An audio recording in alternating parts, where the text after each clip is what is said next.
Now let's solve some logarithmic equations using the two-column table. I'll run the first one. I have two operators here, natural log and adding, so I'll need two rows in my table. By order of operations, if p was a number, I'd find natural log first and add second.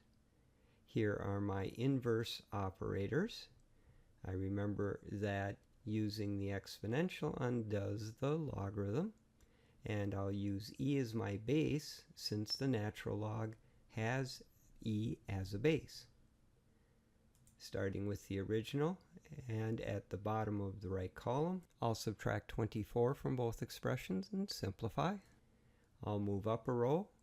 I'll raise both expressions as an exponent for a base of e. Here on the left, I have e log base e of p. That can just simplify to the argument. This is simply a number that's very close to 7.3891. And so I'm done.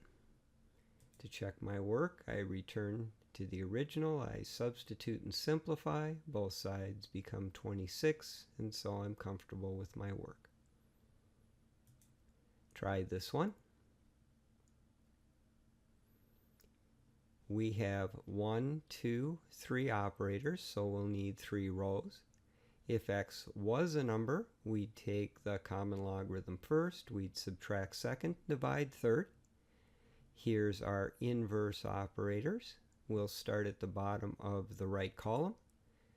We're going to multiply both expressions by 3 and simplify. We move up a row. We add 4 to both expressions and simplify. We move up a row. Since we're trying to undo the common logarithm, we're going to use 10 as our base. After simplifying on the right, I have my answer. To check my answer, I'm going to return to the original. I'm going to substitute and simplify. Both expressions do become -7, and so I'm comfortable everything was correct. Here's another. Again, we have 3 operators, so we're going to need 3 rows. If t was a number, natural logarithm would be first, multiplication by 3 would be second, subtracting 7 would be third. Here's our inverse operators. I start at the original and add 7 and simplify.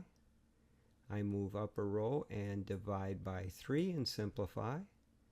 I move up a row, and to undo natural log, I raise it as an exponent for the base of e.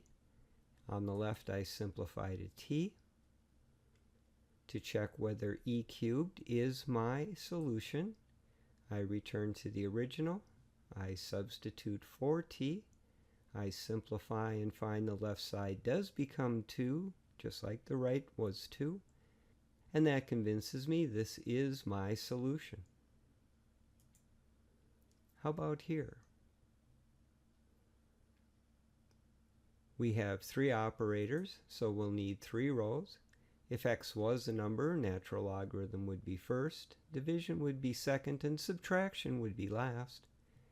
After figuring out my inverse operators, I start with the original.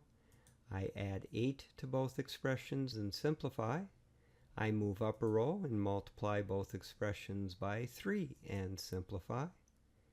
I move up a row and both my expressions become an exponent for the base of e. On the left, I simplify to x. So here's my answer. To check my work, I return to my original. I substitute. I simplify. Both my left and right expression are 1, so I'm confident with my answer. Try this one. In this case, we'd find the common logarithm first, we'd multiply by -2 second, and we'd add 5 last. So we're going to need 3 rows. Logarithm will be first, multiplication second, adding third. Here are my inverses. I'll start here at the bottom of the right column. I'll return to the original. I'll subtract 5 from both expressions and simplify. I'll move up a row and divide both expressions by -2 and simplify. I'll move up a row and use both expressions as an exponent for a base of 10. I had to use a base of 10 because I was originally dealing with the common logarithm, log, which is log base 10. After simplifying, I'll find my answer is 1,000. To check my work, I'll return to the original, and both expressions are -1, so this value for k looks good. How about here? Once again, we have 3 operators. Common logarithm is first, adding second, and dividing third. Here's the inverses for those operators.